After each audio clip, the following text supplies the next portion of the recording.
Hey guys, tonight we're slipping into the quiet, earthy life of a medieval nunnery gardener, hour by hour, where the biggest drama is a wilted leek or a rogue snail. Picture this. You're tucked in a stone cell, the air crisp with early morning frost, a faint bell clanging in the distance. Your straw mattress crinkles under a scratchy wool blanket, and the world smells of damp earth and old incense. It's 1387, and you're a nun tasked with keeping the nunnery's garden thriving. No pressure, but if the herbs fail, the infirmary's out of luck, and the kitchen's serving plain gruel. You probably won't survive this level of serenity, but let's try. So, before you get comfortable, take a moment to like the video and subscribe, but only if you genuinely enjoy what I do here. Drop a comment with your location and local time. I'm curious where you're drifting off from. Now, dim the lights, maybe turn on a fan for that soft background hum, and let's ease into tonight's journey together. The bell tolls again, sharp and insistent, dragging you from a dream of endless carrot rows. It's 4 a.m., or close enough. Clocks aren't exactly ticking in this Yorkshire nunnery. You swing your feet onto the cold flagstones, wincing as the chill bites your toes. Your habit, a heavy linen tunic and veil, hangs on a peg. It's stiff from yesterday's mud, but smells faintly of lavender you tucked into the folds. Dressing is a fumbling ritual in the dark, your fingers numb, the single candle on the shelf barely spitting light. You splash icy water from a clay basin onto your face, a jolt to shake off sleep. The nunnery is silent, except for the distant shuffle of other sisters stirring, their soft coughs echoing down the corridor. You're not just any nun, you're the gardener, a role that's half laborer, half alchemist. The garden feeds the nunnery, heals the sick, and even funds the place through surplus sold at market. Historical records, like those from Barking Abbey, show nunneries often relied on their gardens for survival, growing everything from leeks to medicinal hyssop. Your hands, calloused and dirt-stained, are proof of that grind. But here's a quirky tidbit. Some nuns, per obscure chronicles, believed certain plants, like rue, could ward off evil spirits if planted in a cross pattern. You're skeptical but tried it once. Spoiler, the weeds didn't care. Stepping into the cloister, the air is damp, the sky a bruise of pre-dawn gray. You pass the chapter house, where the abbess might later scold someone for sneaking extra bread. Your cell, one of a dozen, is a 6-by-8-foot box with a narrow window slit.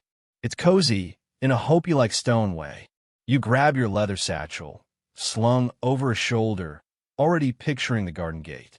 The bell's final clang means matins, the first prayers, are minutes away, but your mind's on the parsley patch. Something's been nibbling it, and you're betting on rabbits. Historians still argue whether medieval nuns had more freedom in practical roles like gardening versus cloister prayer duties. The jury's out, but you feel the garden's pull over the chapels. You trudge across the courtyard, boots sinking into dew-soaked grass. The nunnery's walls loom, built to keep the world out, but they can't stop the wind that sneaks through, rattling your veil. The garden's just beyond the refectory, a half-acre of ordered chaos. Raised beds of herbs, a few fruit trees, and a compost heap that's frankly a personality. You pause at the wooden gate, its hinges creaking like a tired monk. Inside, the air shifts, greener, alive with the tang of soil and mint. You kneel briefly, not praying, but checking a sage plant's roots. It's thriving. Thank goodness. Sister Agnes would have had your head if her cough syrup ran dry. A joke to keep you awake. Why did the medieval gardener quit? Too many time-consuming tasks. You smirk, brushing dirt off your hands. The sky's lightening, a pale gold smudging the horizon. Your breath clouds in the cold, and you rub your arms, wishing for the wool cloak left in your cell. The garden's your domain, but it's not all rosy, literally. Roses are prickly, and so's the work. You've got 8 hours of labor ahead, plus prayers, meals, and the occasional side eye from Sister Beatrice, who thinks gardening's unladylike. Spoiler, she's wrong, but you're too busy to argue. You start mentally mapping your day. After matins, you'll breakfast, then hit the garden hard. The cabbages need checking. Last week, caterpillars stage a coup. You're also low on chamomile, which the infirmarian's been nagging about. The nunnery's rhythm is relentless. Prayer, work, eat, repeat, but the garden's your anchor. It's honest.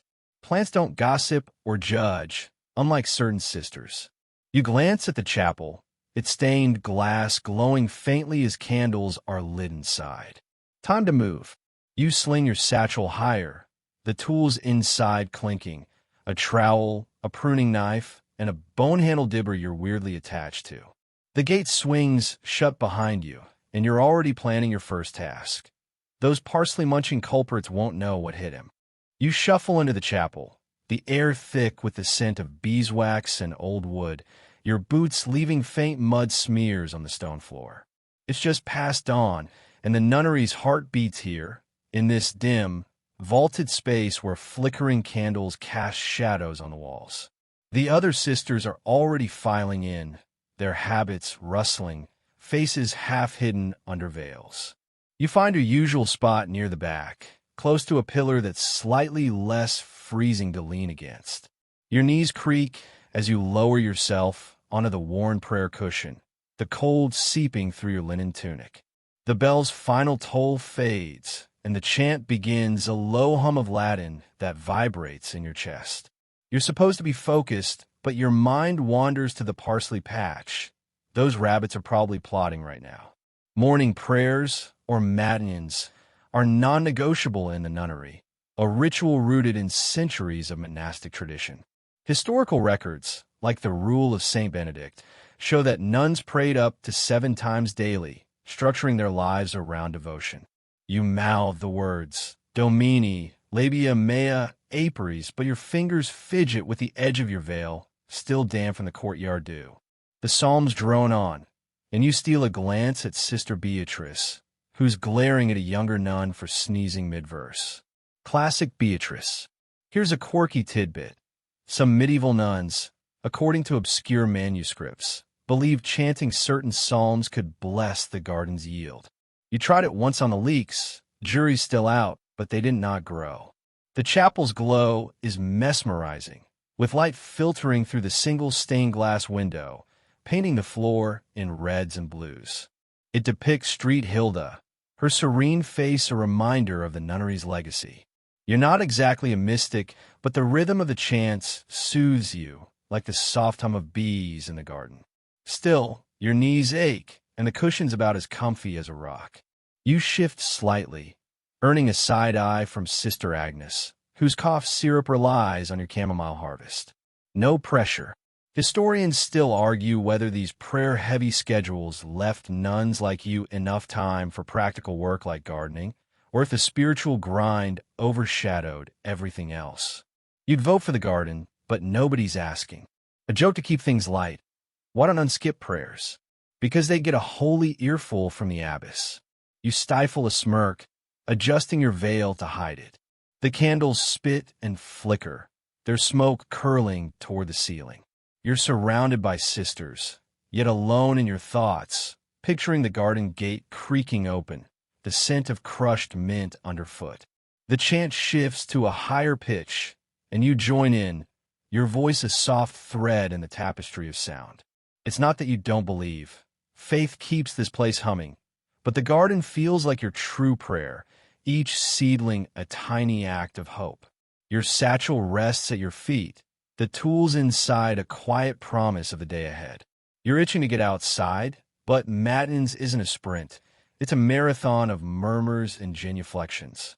The wooden benches creak as the sisters shift, some stifling yawns.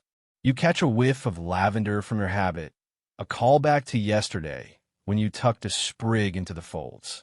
It's a small rebellion against the chapel's musty vibe. The air's getting stuffy, and you long for the open sky, the feel of soil under your nails. But you stay put, lips moving through the familiar words, your heart half here, half outside.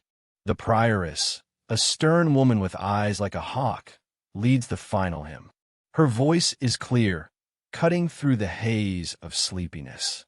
You admire her, even if she once scolded you for tracking dirt into the cloister. The hymn ends, and you rise, knees protesting, to join the procession out. The chapel doors open, letting in a rush of cool air that smells of rain and earth. You pause at the threshold, glancing back at the altar where a single candle still burns. It's a moment of quiet, a bridge between the sacred and the mundane. You're a gardener, not a poet, but you feel the weight of it. Prayer feeds the soul, sure, but your herbs feed the body. Stepping into the cloister, you adjust your satchel, the trowel inside, clinking softly. The sky's brighter now, a pale gold streaking the horizon, and the courtyard grass sparkles with dew. You pass the refectory, where breakfast waits. Nothing fancy, just bread and maybe some watered ale. Your stomach rumbles, but you're already thinking ahead to the garden. Those rabbits won't evict themselves, and the parsley's counting on you. The other sisters disperse, some to the scriptorium, others to the laundry.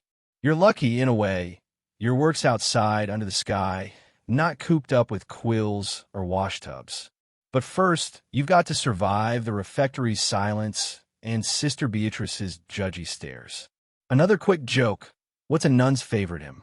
Peace be with you. You grin, dodging a puddle as you cross the courtyard. The nunnery's waking up, a hum of activity behind its stone walls. Your role as gardener sets you apart, gives you a sliver of freedom the others might envy. The chapel's chants still echo in your head, blending with the chirp of sparrows outside. You're ready to trade psalms for plants, but the day's rhythm holds you tight. Prayer, eat, work, repeat. For now, you head toward the refectory, the promise of bread and a long day's labor pulling you forward.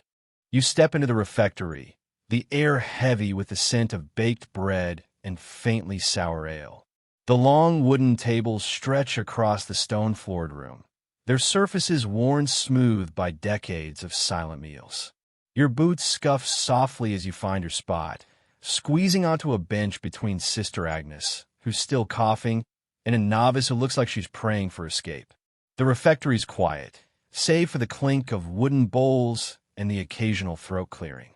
It's barely past 6 a.m., and the light filtering through the narrow windows paints the walls in soft gray.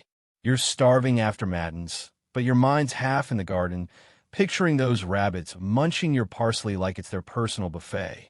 Breakfast in a medieval nunnery, per records like those from Sion Abbey, was simple: bread, ale, and maybe a bit of cheese or porridge on a good day. Today it's coarse rye bread, a chunk the size of your fist, and a mug of weak ale that tastes like regret. You tear into the bread, its crust tough enough to double as armor.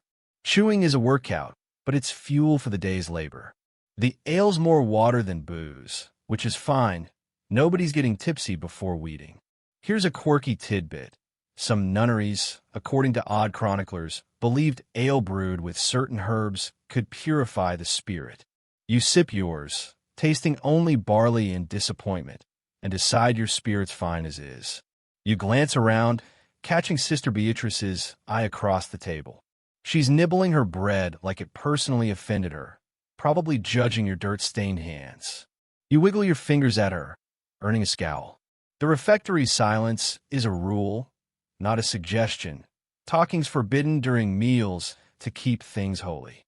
But your thoughts are loud, bouncing between the garden's to-do list and the lavender sprig still tucked in your habit. Its faint scent a callback to yesterday's harvest. You're tempted to hum a psalm, just to see if Beatrice's head explodes, but you don't. Barely. Historians still argue whether these strict meal silences were about devotion or control. Do they deepen prayer or just keep nuns in line? You're leaning toward control, especially when the prioress sweeps in, her gaze sharper than your pruning knife. She nods, signaling grace, and you bow your head, muttering thanks for the bread and the rabbits you're definitely evicting later. The novice next to you fumbles her mug, splashing ale on the table. You slide her a sympathetic look. She's new. She'll learn. Or she'll run screaming by let. A quick joke to lighten the mood. Why is nunnery bread so tough? Because it's kneaded with decaf. You smirk into your mug, careful not to snort. The ale's gone lukewarm, but you drain it, wiping your mouth with the back of your hand. The bread's sitting heavy in your stomach, a reminder of the long hours ahead. You're itching to get outside, where the air doesn't smell like damp wool and unspoken grudges. The refectory's walls, plastered with whitewash, feel closer every minute, and the benches are about as comfy as a penance. You notice a crumb on your habit and brush it off, revealing a faint mud streak from this morning's courtyard trek. Oops. Sister Agnes catches it too, raising an eyebrow. You shrug. Gardening's messy, and she's not complaining when her cough syrup's stocked. The meal drags on, the silence stretching like dough. You study the table's grain, worn by years of hands like yours, and wonder about the nuns who sat here before. Did they also dream of escaping to the garden, or were they actually into this whole silent breakfast vibe? Hard to say. The prior's claps once, sharp and final, signaling the meal's end. You rise, knees creaking from the chapel's earlier abuse, and join the line to stack your bowl. The novice hesitates, unsure where to go, so you nudge her toward the kitchen door. Small acts of kindness, right? Your satchel still slung over your shoulder, the tools inside, clinking as you move. You're already mentally in the garden, picturing the herb beds and the compost heap that's probably plotting world domination. The refectory's emptying out, sisters scattering to their tasks. Laundry, scriptorium, or if they're lucky, a nap disguised as contemplation. Stepping outside, the air hits you like a blessing, cool and sharp with the promise of rain. The courtyard's bustling now, a few sisters hauling water or sweeping the cloister. You dodge a puddle, your boots still damp from dawn, and head toward the garden gate. The bread's given you enough energy to tackle the morning, but you're already craving the midday pottage.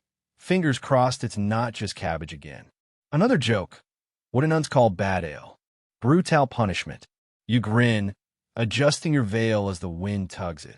The garden's waiting, and those parsley-chomping culprits are about to meet their match. For now, you take a deep breath, savoring the freedom of the open sky before the day's work swallows you whole. You push through the garden gate, its familiar creak greeting you like an old friend, and step into your sanctuary. The air's alive with the sharp tang of crushed thyme and the earthy musk of soil, a stark contrast to the refectory's stale bread fumes. It's around 7 a.m., the sun climbing lazily over the nunnery's stone walls, casting long shadows across the half-acre of raised beds and fruit trees. Your boots sink into the dewy path, and you adjust your satchel, the tools inside, a trowel, pruning knife, and that bone-handled dibber you're weirdly fond of, clinking softly. The garden's a patchwork of order and chaos. Neat rows of sage and chamomile, a rebellious tangle of mint, and that compost heap in the corner, simmering with attitude. You're here to prep for the day's work, and those parsley-munching rabbits are still on your hit list. Medieval nunnery gardens like those documented at Wilton Abbey were vital, supplying food, medicine, and even income through market sales. Your job's no side gig. Every herb and vegetable keeps this place running. You start by the tool shed, a lean-to of weathered oak tucked against the wall. Inside, it's a treasure trove of rustic gear, spades, rakes, and a wicker basket for hauling clippings. You grab a hoe, its handle smooth from years of use, and sling the basket over your arm. Here's a quirky tidbit.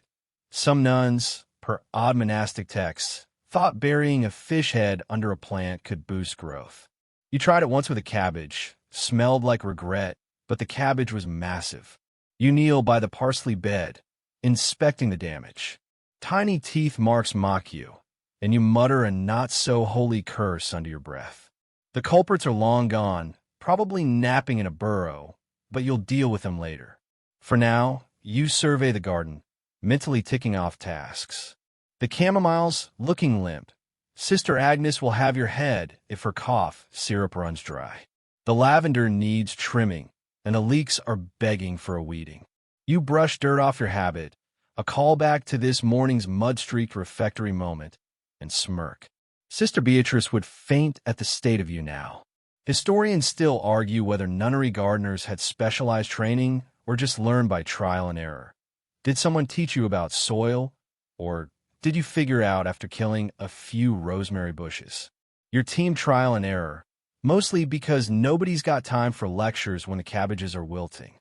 You drag the hoe along the path, its blade glinting in the morning light, and start clearing stray weeds from the herb beds.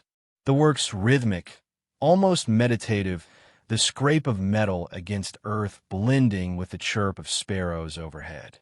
Your veil keeps slipping, and you tuck it behind your ear, knowing it'll be a lost cause by noon. A joke to keep things breezy. Why's the garden so calm? Because it's full of decaf. You chuckle, wiping sweat from your brow. The sun's higher now, warming your back, and the air hums with the buzz of early bees. You pause to check a sage plant, its leaves fuzzy and fragrant. It's thriving, thank goodness. Last year, a frost took half the crop, and the infirmarian was not pleased. You snip a leaf, rubbing it between your fingers, and the scent grounds you, pulling you deeper into the moment. The garden's your chapel, in a way. Less Latin, more dirt, but just as sacred. You move to the fruit trees, a trio of gnarled apples at the garden's edge. They're not fruiting yet, but you check for pests, brushing off a few aphids with a flick of your thumb.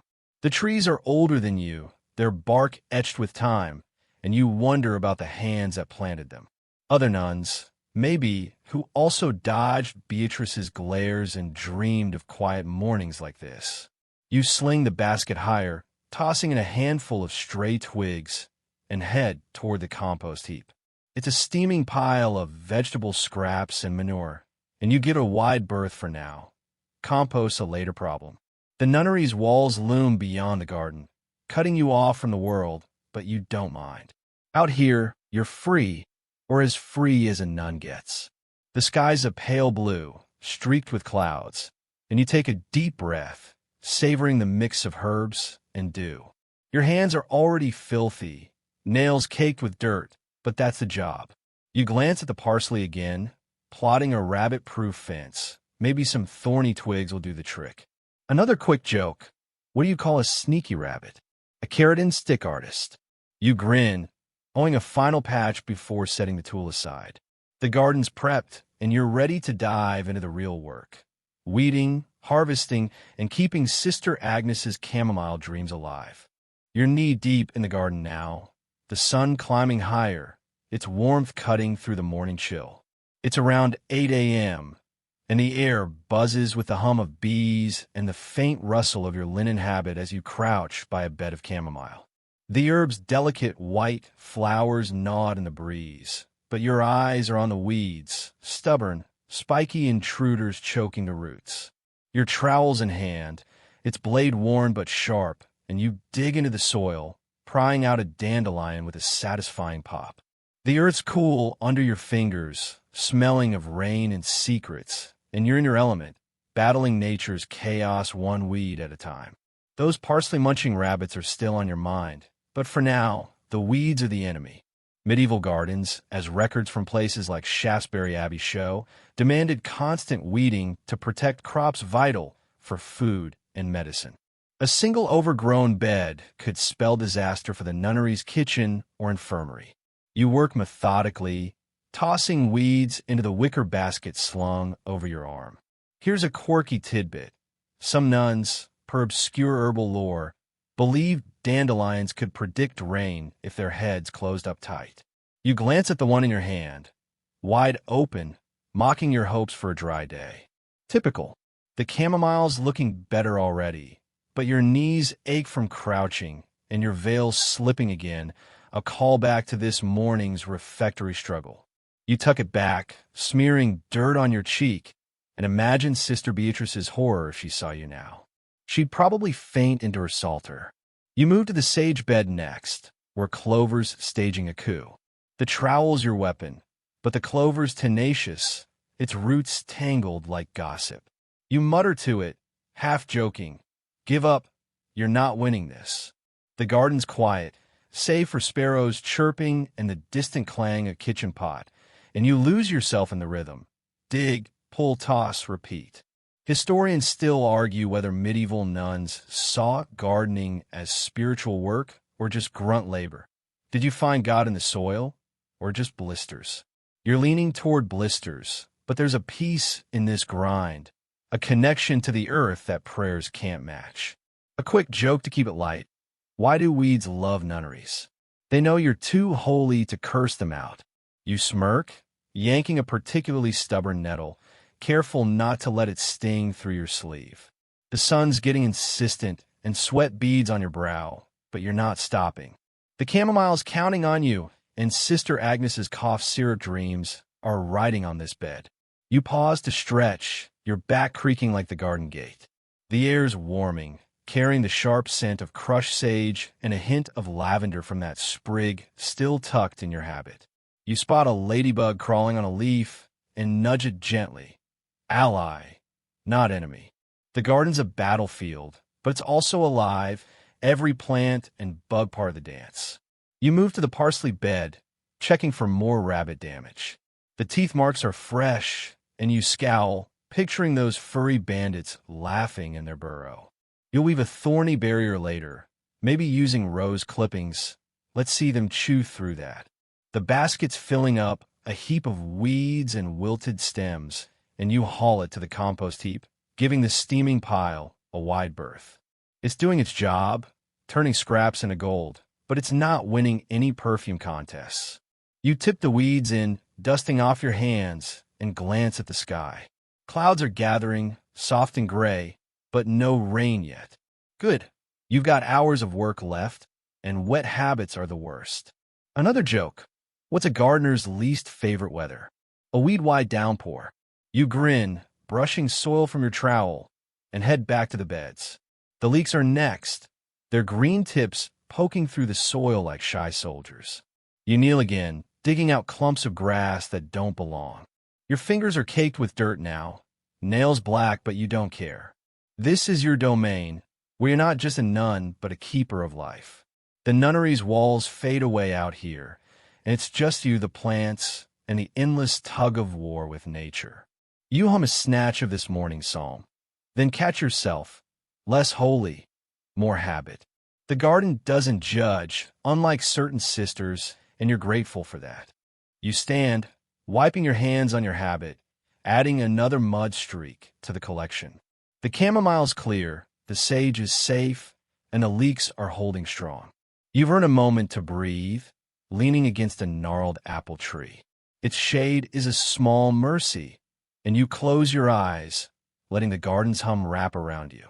The day's still young, and there's harvesting to come, but for now, you savor the quiet victory of a weed-free bed. The rabbits can wait, their reckoning's coming. You're back in the garden, the sun now a steady glow above the nunnery's walls, warming the earth under your boots. It's nearing 10 a.m., and the air's thick with the sweet, sharp scent of herbs, lavender, rosemary, and a whiff of mint that's staging a takeover in the corner. Your wicker baskets slung over your arm, empty again after dumping those weeds. And you've traded the trowel for your pruning knife, its blade glinting as you kneel by the lavender bed. Today's task is harvesting, snipping fragrant stems for the infirmary's potions and the chapel's incense. Your habit's already a canvas of dirt streaks, a callback to this morning's weeding war, and your veil's given up staying put, flapping like a tired flag. Those rabbits are still on your mind, but the lavender's calling and Sister Agnes's nagging about her cough syrup looms large. Medieval nunneries, like those detailed in records from Lachic Abbey, relied heavily on herb gardens for medicinal brews, with lavender and rosemary as staples for everything from headaches to melancholy. You slice through a lavender stem, careful to cut above the woody base, and drop it into the basket. The scent's intoxicating, a cloud of calm that makes you pause, breathing deep. Here's a quirky tidbit. Some nuns, per obscure herbal texts, believe lavender sprinkled under a pillow could chase away bad dreams. You tried it. Works better than chanting psalms at midnight, if you're honest. You move to the rosemary, its needle-like leaves brushing your fingers as you snip. The infirmarian needs this for her joint salves, and you're not about to let her down. Sister Agnes is scary when she's low on supplies. The basket's filling fast, purple and green piles mingling, and you hum a snatch of this morning's Madden's hymn. Then stop, glancing around. Nobody's here to judge, but you're still a nun, not a minstrel. The garden's alive, bees droning lazily, and you spot a ladybug from earlier still patrolling the sage. You nod at it, like it's your coworker. Teamwork makes the dream work, right? Historians still argue whether nuns like you were trained herbalists or just glorified farmers. Did you study Galen's texts, or just learn by watching plants live or die? Your team watch and learn, mostly because the only book you've touched lately is the soil itself. A quick joke to keep it light. Why is rosemary so loyal? It's always branching out for you. You smirk, tucking another stem into the basket. The sun's climbing, and sweat trickles down your back, your habit sticking to your skin. You'd kill for a breeze, but the nunnery's walls block most of it, leaving you in a warm, green bubble. You shift to the chamomile bed, snipping delicate flowers for Agnes's precious syrup. The petals are fragile, and you work slowly, cursing under your breath when one crumbles. Your hands are steady, though calloused from years of this grind. The parsley bed's nearby, and you glare at it, those rabbit teeth marks still mocking you. You're half tempted to harvest the whole thing just to spite them, but you don't. Parsley's too valuable, and the kitchen would riot. Instead, you focus on the chamomile, its apple-like scent mixing with the lavender's perfume. It's a good haul, and you're proud, even if nobody's throwing you a parade. The basket's heavy now, and you stand, stretching your creaky knees. A cloud drifts over the sun, casting a brief shadow, and you take it as a sign to pause. Leaning against an apple tree, you brush dirt from your knife, its bone handle warm from your grip. The garden's a patchwork of colors: purple lavender, green rosemary, white chamomile, and you feel a quiet pride. This is your work, your mark on the nunnery's rhythm. Another joke. What do you call a nun's herb garden? A holy basil patch. You grin, adjusting your satchel, the trowel inside clinking as a reminder of the weeding you tackled earlier. You glance at the compost heap, still steaming in the corner like it's got its own agenda. You'll deal with it later. Harvesting's the priority now. The sky's still clear, but those clouds are lingering, and you hope the rain holds off.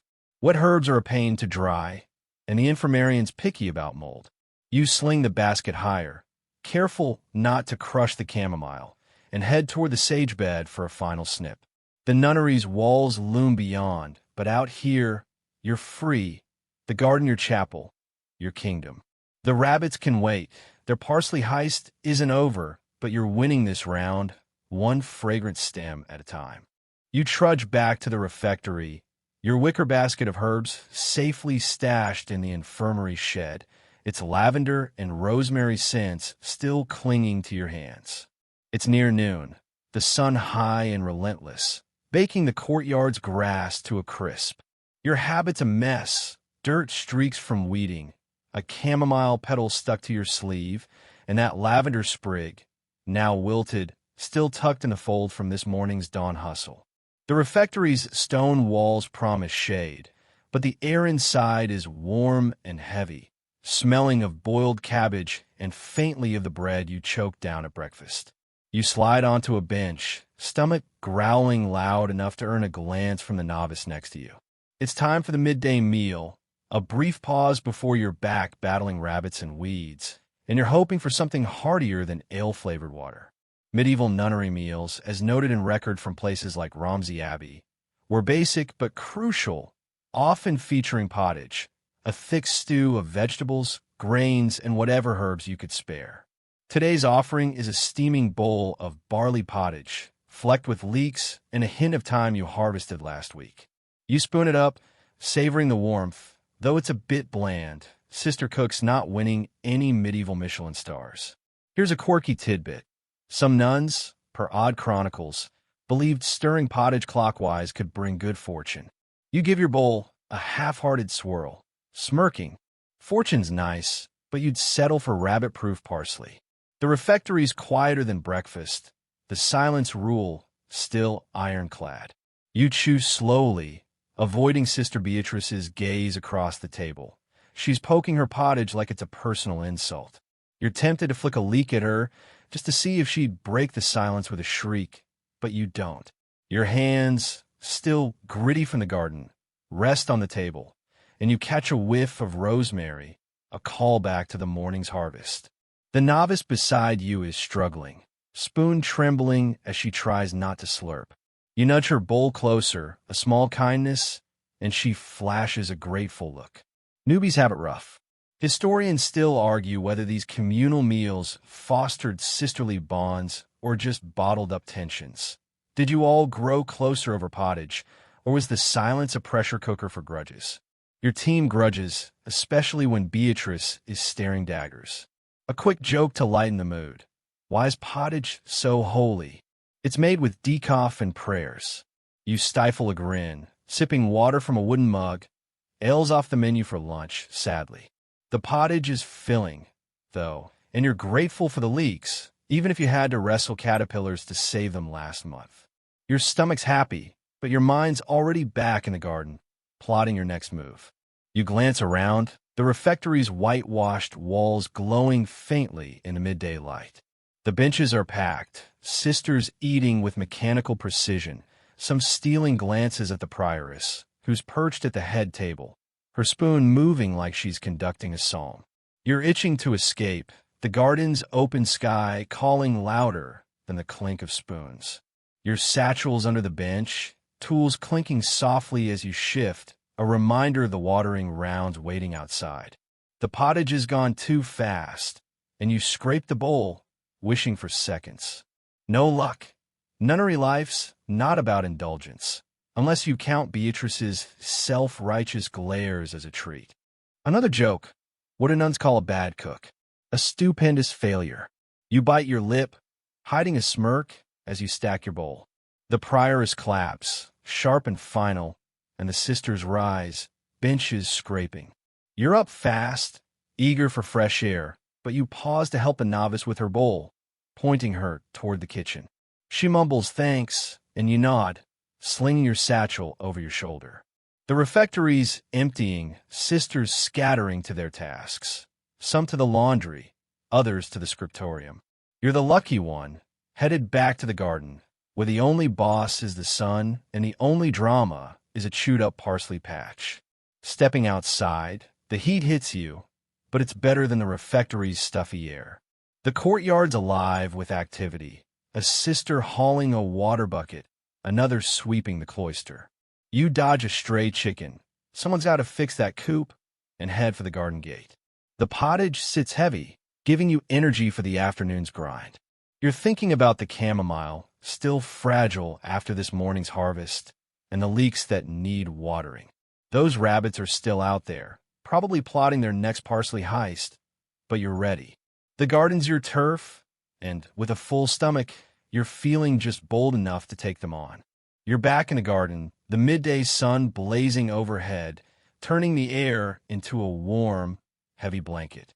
It's around 1 p.m., and the scent of sun-baked earth mixes with the sharp tang of thyme and the faint cabbage whiff from that pottage you just downed. Your boots crunch on the gravel path as you haul a wooden bucket, its iron handle biting into your palm. Watering rounds are up next, a sweaty slog to keep the nunnery's herbs and vegetables from wilting. Your habit's a disaster. Dirt from weeding, chamomile crumbs from harvesting, and that wilted lavender sprig still clinging to the folds like a sad trophy. Those parsley chomping rabbits are still on your radar, but right now, the leeks and chamomile are begging for a drink, and you're the only one answering. Medieval gardens, as record from places like Barking Abbey confirm, relied on manual watering, often from wells or nearby streams, to survive dry spells. You trudge to the well at the garden's edge, its stone rim worn smooth by years of hands like yours. The bucket clunks against the sides as you lower it, the rope creaking under the weight. Here's a quirky tidbit. Some nuns, per obscure folklore, believe singing to water before pouring it could make plants grow faster. You hum a half-hearted psalm as the bucket fills, mostly to amuse yourself. Sister Beatrice would have a fit if she caught you serenading the well. The water's cold, splashing your sleeves as you haul it up, and you wince, your habit now damp and heavier. You start with the leaks, their green tips drooping slightly in the heat. You pour slowly, letting the soil drink, careful not to drown the roots. The ground slurps it up, and you feel a small victory, like you're coaxing life back into the garden. Your satchels slung over your shoulder, tools clinking. A callback to this morning's weeding frenzy, and you're already sweating, the sun laughing at your veil's attempts to stay put. You tuck it back, smearing mud on your forehead, and keep moving. Historians still argue whether nuns like you managed water-intensive gardens alone or had lay helpers. Did you halt every bucket, or did some village kid pitch in for a crust of bread? Your team solo, mostly because the nunnery's too stingy to hire help, and you're too stubborn to ask. A quick joke to keep it breezy. Why is watering so tough? Because the plants are thirsty for drama. You smirk, lugging the bucket to the chamomile bed. The delicate flowers perk up as you pour, and you're careful, remembering Sister Agnes's cough syrup obsession. If these wilt, you'll never hear the end of it. You make trips back and forth to the well, arms aching, buckets sloshing. The sage bed's next, its fuzzy leaves glistening as water pools around the roots. You spot a ladybug, your sage-patrolling buddy from earlier, and give a nod. The garden's a team effort, even if the bees and bugs don't pull their weight with buckets. The parsley bed's nearby, and you pause, glaring at those rabbit teeth marks. You're half tempted to douse it in water just to mess with their plans, but you don't. Parsley's too precious, and the kitchen's counting on it. Instead, you pour gently, plotting that thorny fence you swore to build. Another joke. What do you call a wet garden? A puddle of piety. You grin, wiping sweat from your brow with a dirt-streaked sleeve. The sun's relentless, and your habits sticking to your back, but you're in the zone, bucket after bucket, bed after bed. The compost heap in the corner steaming, its stench wafting over, and you give it a wide berth. Watering's enough of a chore without dodging that smell. The sky's still clear, but clouds are creeping in, and you hope rain stays away. Wet herbs are a moldy nightmare, and you've got enough problems. You finish with the lavender, its purple spikes swaying as water soaks the soil. Your arms are screaming, and the bucket's empty again, so you set it down, leaning against an apple tree for a breather. The shade's a mercy, and you close your eyes. The gardens hum, bees, rustling leaves, distant kitchen clatter, wrapping around you. Your hands are pruned from water and caked with dirt, but you're proud. The leeks are standing taller, the chamomile's happy, and the sage is practically waving thanks. The rabbits can plot all they want. You're keeping this garden alive, one heavy bucket at a time. You're still in the garden, the sun now a touch softer as it slides past its peak, casting dappled shadows across the herb beds. It's around 2 p.m., and the air hums with the drone of bees and the faint metallic tang of your pruning knife, tucked back in your satchel after the morning's harvest.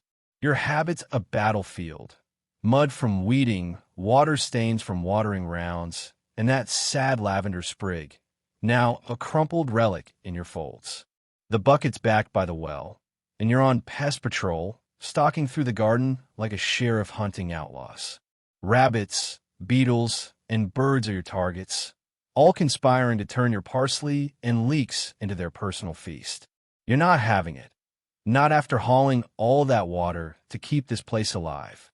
Medieval gardeners, as noted in records like those from Sion Abbey, faced constant pest battles, using everything from nets to scarecrows to protect crops vital for survival. You crouch by the parsley bed, eyes narrowing at fresh teeth marks. Those rabbits are bolder than Sister Beatrice's glares. You scatter a few thorny rose clippings around the base, a prickly keep-out sign. Here's a quirky tidbit. Some nuns, per odd herbal lore, believed hanging garlic bulbs could repel pests and bad spirits. You tried it once. Pests didn't care, but the garden smelled like a kitchen mishap for weeks.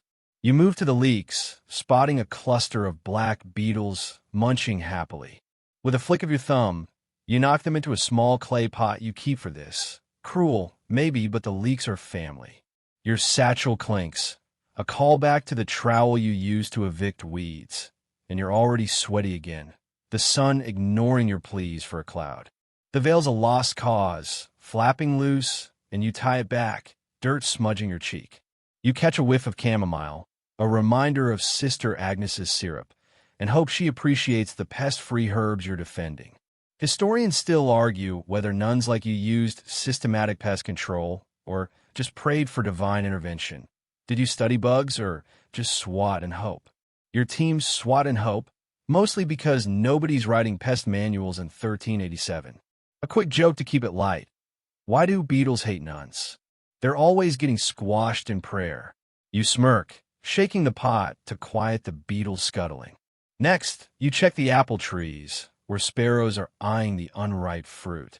You clap your hands, sending them flapping, and consider rigging a net. Later, though, when your arms aren't screaming from bucket duty. The sage bed's mostly clear, but you spot a caterpillar, fat and green, chowing down. You pluck it off, dropping it into the pot with a sigh.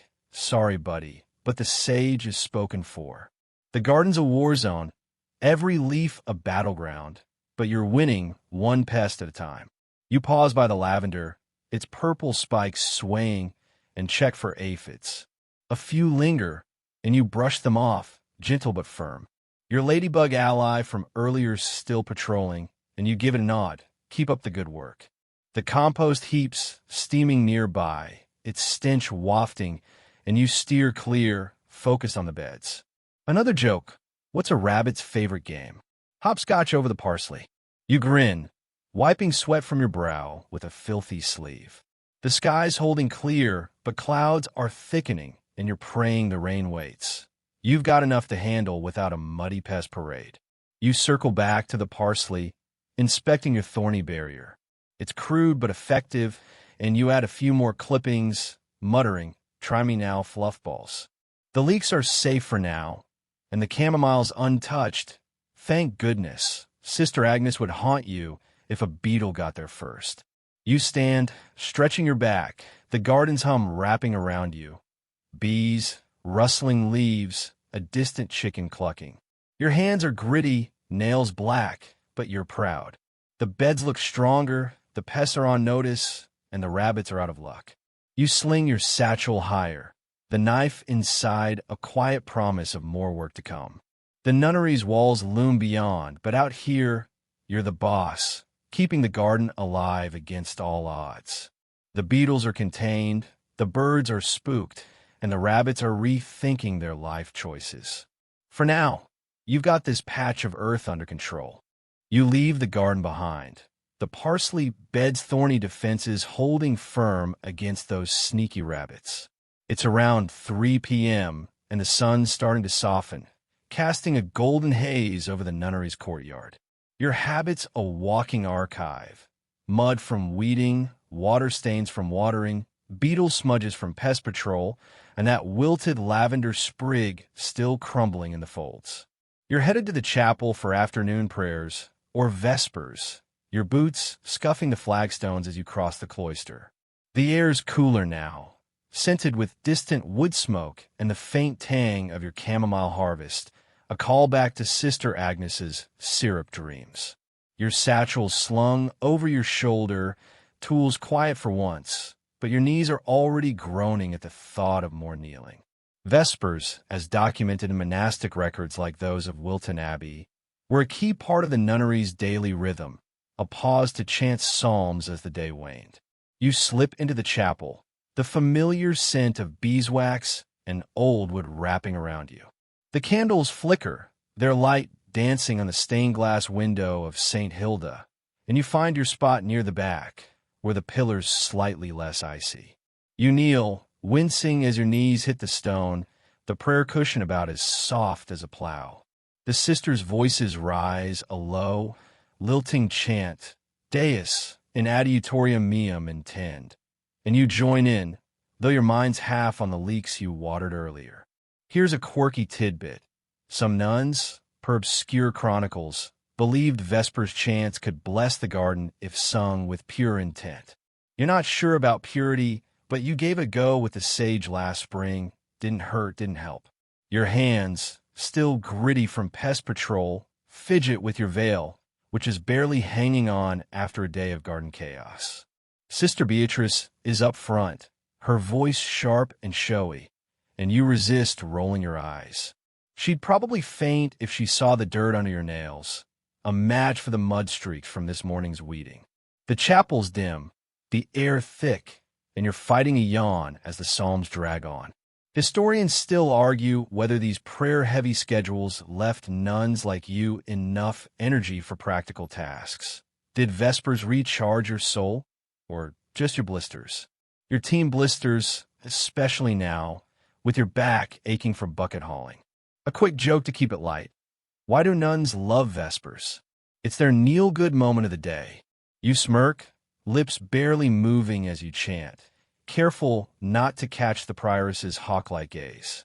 The novice from breakfast is nearby, fumbling her psalter, and you slide her a sympathetic glance. She'll get the hang of it, or she'll be scrubbing pots by Easter. The candles spit, their smoke curling upward, and you shift slightly, your knees screaming. The chapel's a cocoon of sound, the sisters' voices weaving a tapestry you're part of, even if your heart's still in the garden. You picture the parsley bed, its thorny barrier holding strong, and hope the rabbits are sulking. The chant shifts, higher and slower, and you follow, your voice soft but steady. It's not that you don't feel the prayer. There's a calm in the rhythm, like the hum of bees, but the garden's your true altar, each plant a hymn you can touch. Another joke. What's a nun's favorite psalm? Let us pray. You bite your lip, hiding a grin as you adjust your satchel, the trowel inside nudging your hip. The prioress leads the final hymn, her voice cutting through the haze, and you admire her focus, even if she once chewed you out for tracking mud in here. The hymn ends, and you rise, knees creaking louder than the garden gate. The sisters file out, their habits rustling, and you linger a moment, watching a candle's flame waver. It's a bridge between the sacred and the dirt, and you're ready to get back to the latter. Stepping into the cloister, the air's crisp, the sky streaked with early evening pinks. The courtyard's quieter now, most sisters at their tasks, laundry, scriptorium, or sneaking a nap. You're headed back to the garden, where the compost heap's waiting, probably plotting its next stench.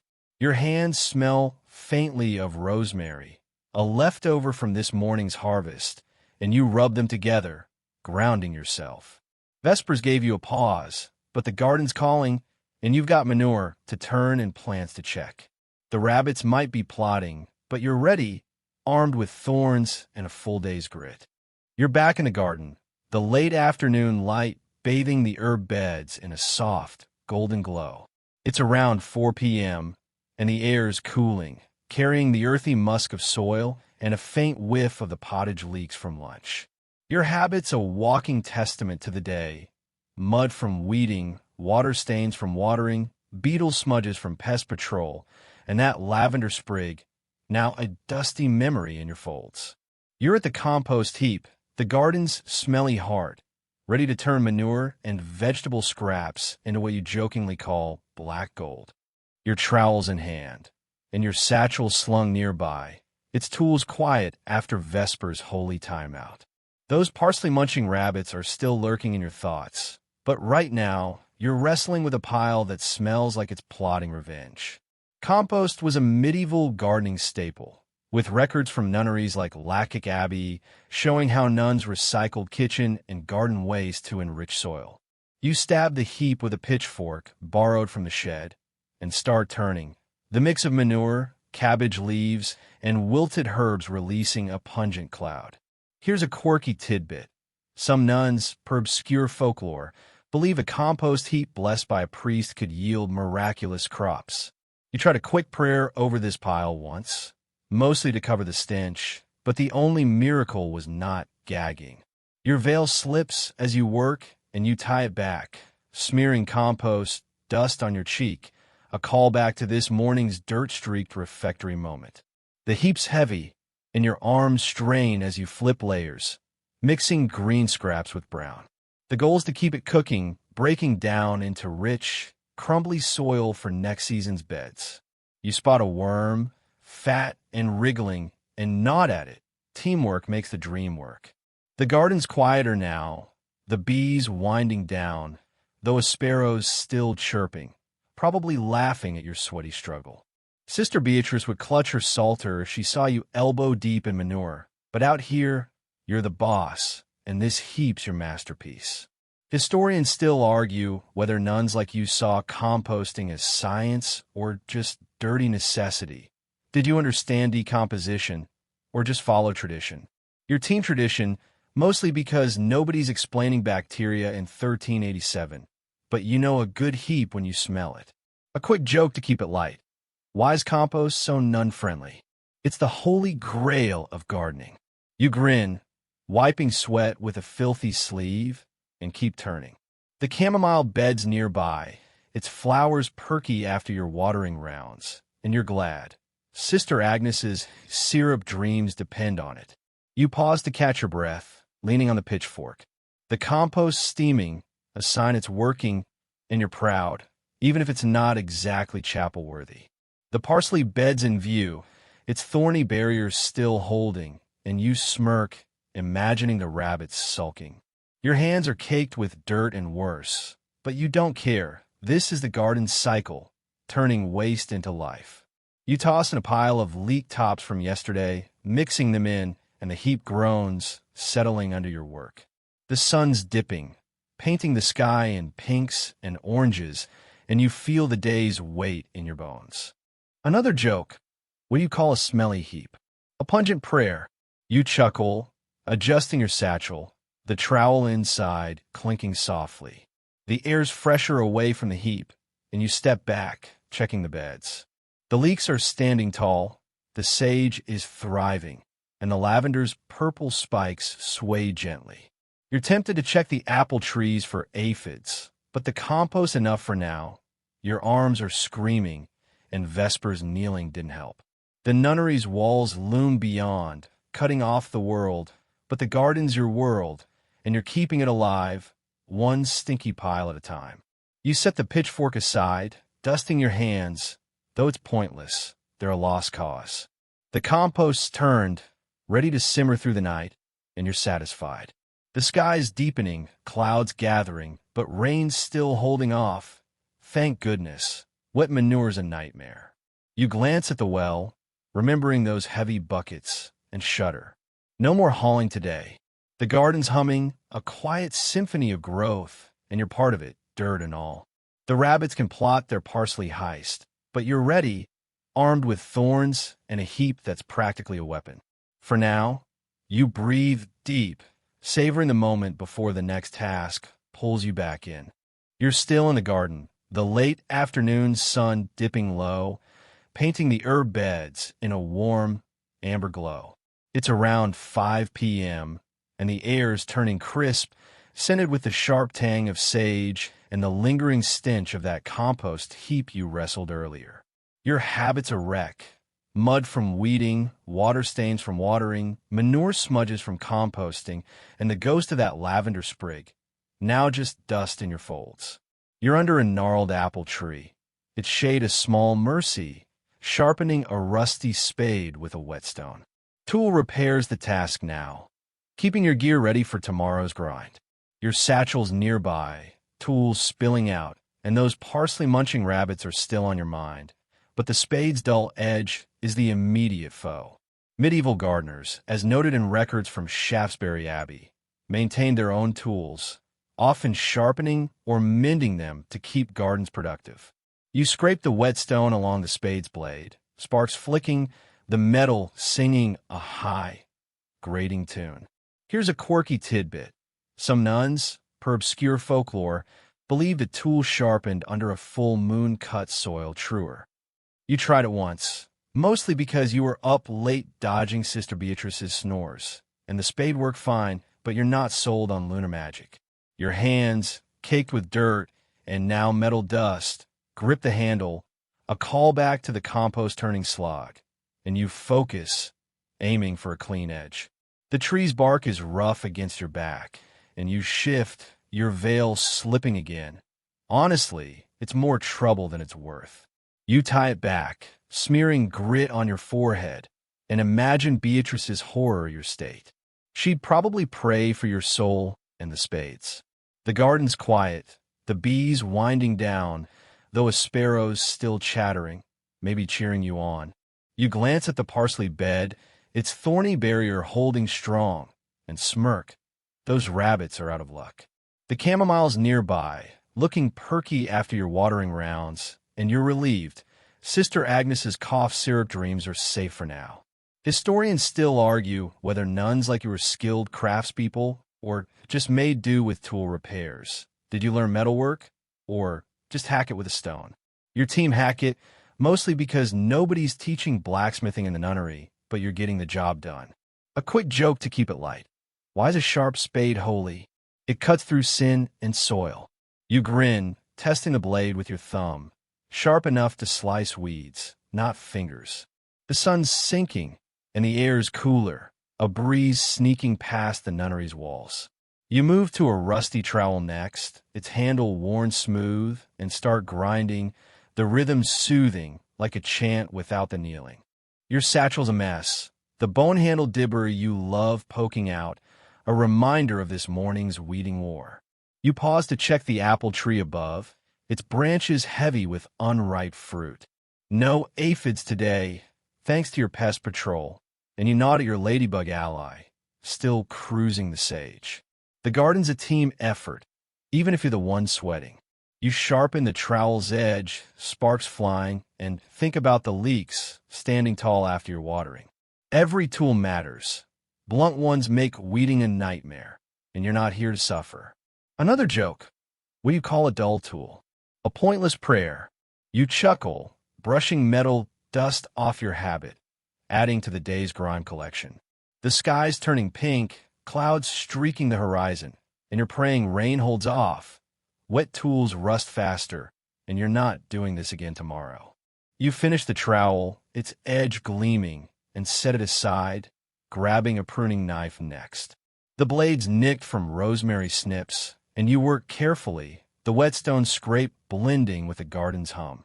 Rustling leaves, distant kitchen clatter. You're tired, your arms heavy from compost and buckets, but this feels good, like prepping for battle. The nunnery's walls loom beyond, but under this tree, you're free, sharpening your arsenal one blade at a time. You stand, stretching your creaky back, and test the knife. It's ready to tackle lavender tomorrow. The spade and trowel are good, too, and you're proud, even if nobody's singing your praises. The garden's alive, the bed's thriving, and your tools are sharp enough to keep it that way. You sling your satchel over your shoulder, tools clinking, and glance at the compost heap, still steaming like it's got a grudge. The rabbits can plot, but you're armed, literally, and ready for whatever they throw at you. For now, you breathe deep, the sage-scented air grounding you, and savor the quiet before the next task pulls you back. You're back in the garden, the evening light fading into a soft purple dusk, wrapping the herb beds in a gentle haze. It's around 6 p.m., and the air's cool, scented with the sweet bite of lavender and the earthy echo of that compost heap you tamed earlier. Your habit's a chronicle of the day. Mud from weeding, water stains from watering, manure smudges from composting, and a faint trace of metal dust from sharpening tools under the apple tree. You're on evening harvest duty now, snipping late-blooming herbs as the day winds down.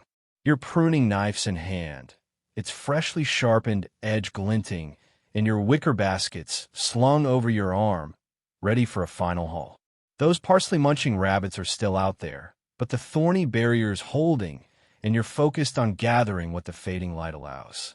Medieval nunnery gardens, as records from Romsey Abbey show, often had staggered harvests to maximize yields, with evening picks catching herbs at peak potency for medicinal use. You kneel by the lavender bed, slicing stems that bloomed late, their purple spikes still fragrant despite the cooling air. Here's a quirky tidbit.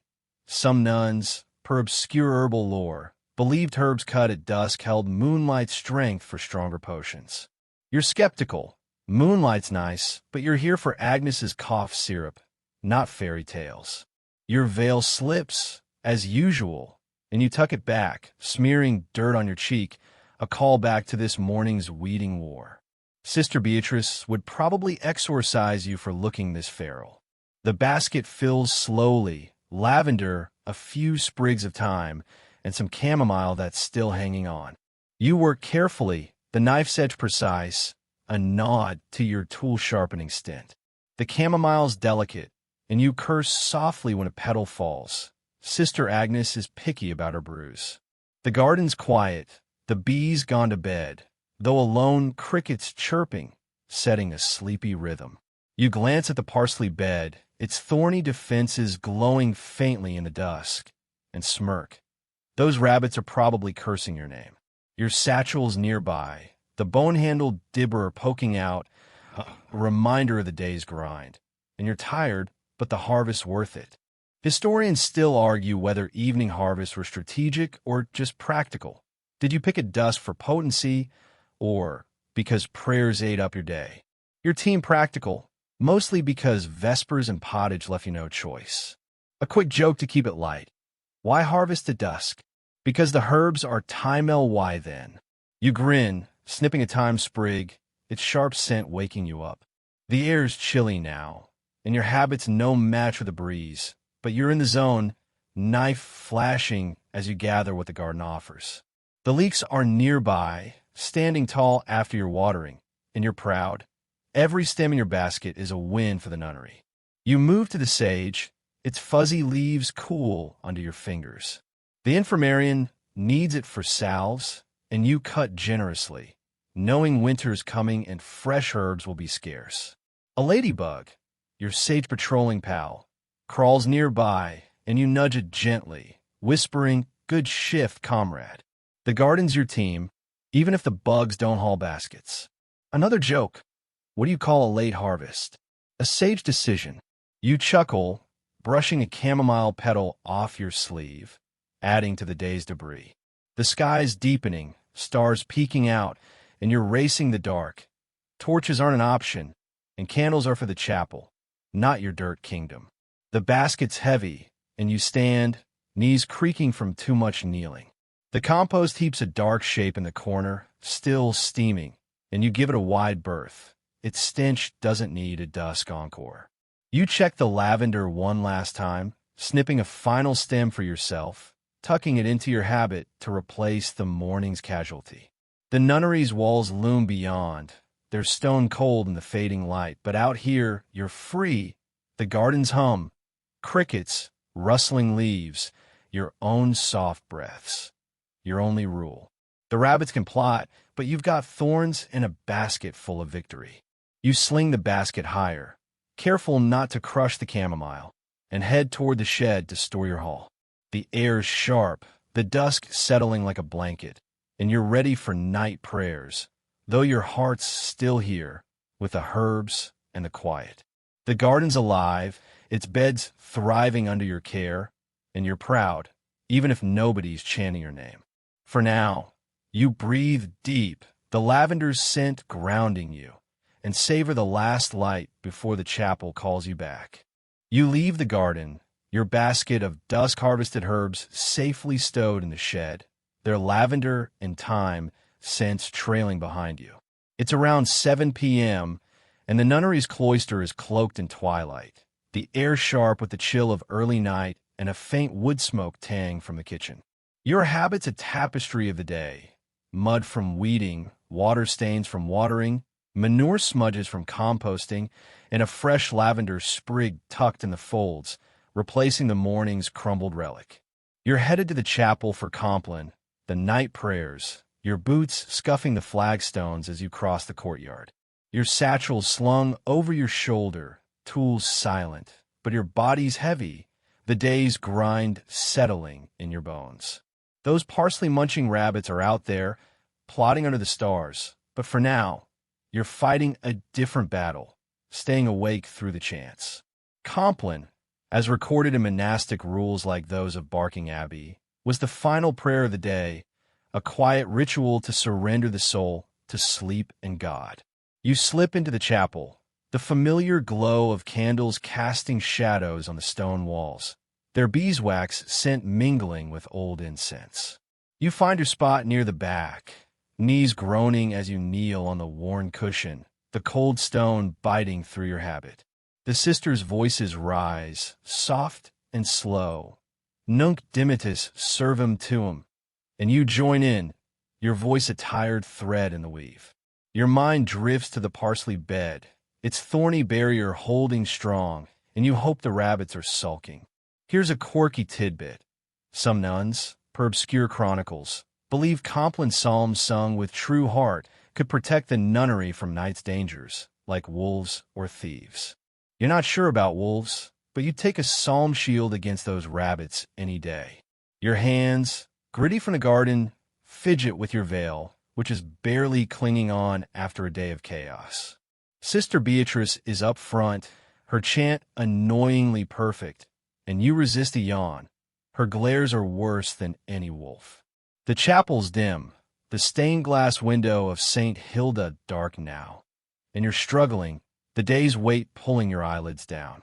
Historians still argue whether night prayers like Compline were a spiritual balm or just exhausting ritual. Did they soothe you or just test your stamina? Your team's stamina, especially now, with your back aching from compost turning and your knees screaming for vespers. A quick joke to keep it light. Why is Compline so sleepy? It's the yawn of the day. You bite your lip, hiding a smirk as you chant, careful not to catch the prioress's sharp gaze. The novice from breakfast is nearby, her psalter slipping, and you nudge it back, a small kindness. She's half asleep, poor thing. The candles flicker, their smoke curling like a whisper, and you shift, your satchel nudging your hip, the trowel inside a quiet reminder of the garden. The chant's rhythm is soothing, like the crickets hum at dusk, but your heart's still out there, with the chamomile and leeks you've fought for all day. You picture Sister Agnes, her cough syrup safe thanks to your harvest, and feel a flicker of pride. Another joke. What do nuns chant at night? Let us rest. You stifle a grin, your voice faltering as sleep creeps in. The prioress leads the final hymn, her tone clear and unwavering, and you admire her, even if she'd scold you for the dirt under your nails. The hymn ends, and you rise, knees creaking louder than the garden gate. The sisters file out, their habits whispering, and you linger, watching a candle's flame waver. It's a moment of stillness, a bridge between the garden's dirt and the chapel's calm. You step into the cloister, the night air cold and bracing, stars pricking the sky.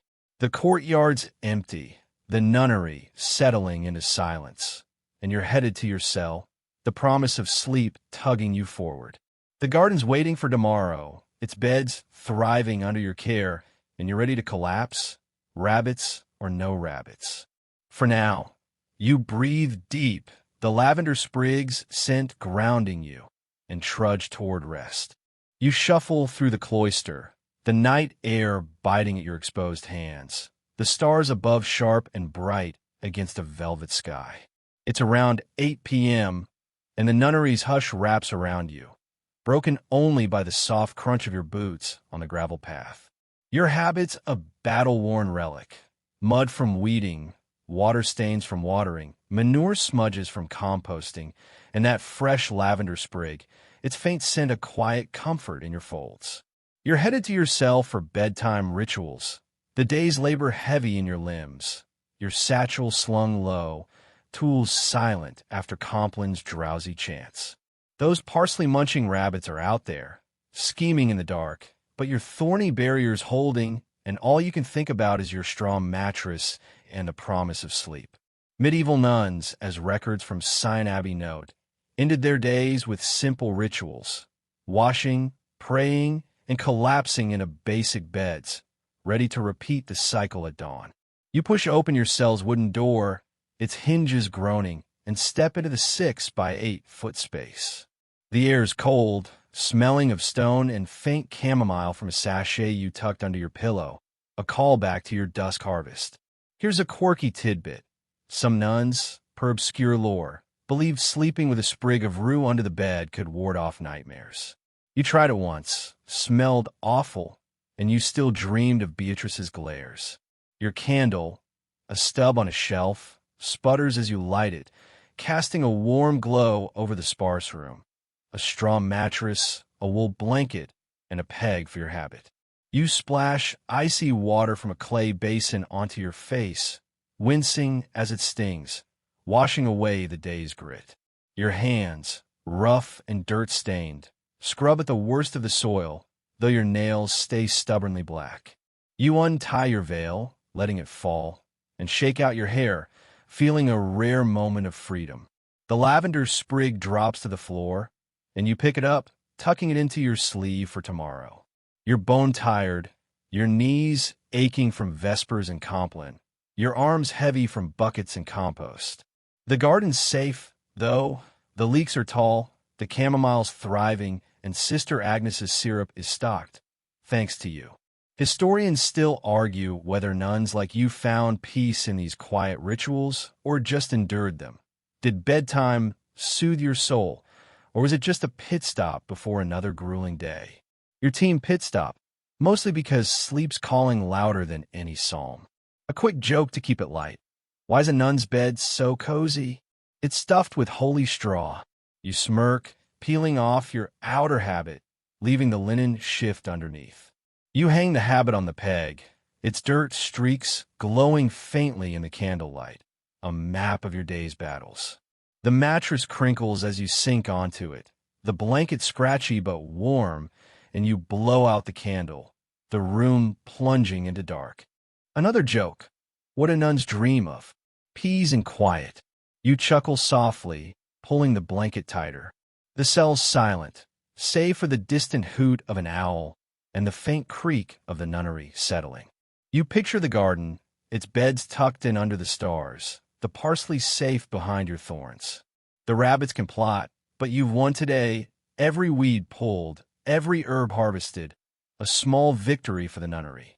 Your eyes drift shut, the lavender's scent lingering, and you're slipping, the line between waking and dreaming blurring as the day fades. The world softens now, the garden's hum fading into a gentle whisper, like leaves brushing in a breeze. You're sinking deeper, the weight of the day lifting, your breath slowing to match the quiet rhythm of the night. The nunnery's walls, so solid and cold, seem distant, their edges blurring as you drift. The chamomile beds, the leeks, the thorny parsley barrier, they're safe, resting under the same stars that peek through your cell's narrow window. There's no need to fight now, no rabbits to chase, no weeds to pull. Your hands, rough and tired, rest still, the soil's memory fading into warmth. The lavender's scent wraps you, a soft thread tying you to the earth, to tomorrow's light. Sleep comes gently, a tide pulling you under, and you let go, the nunnery's heartbeat lulling you into peace. Rest now, gardener. You've earned it, and the garden will wait, blooming quietly until dawn.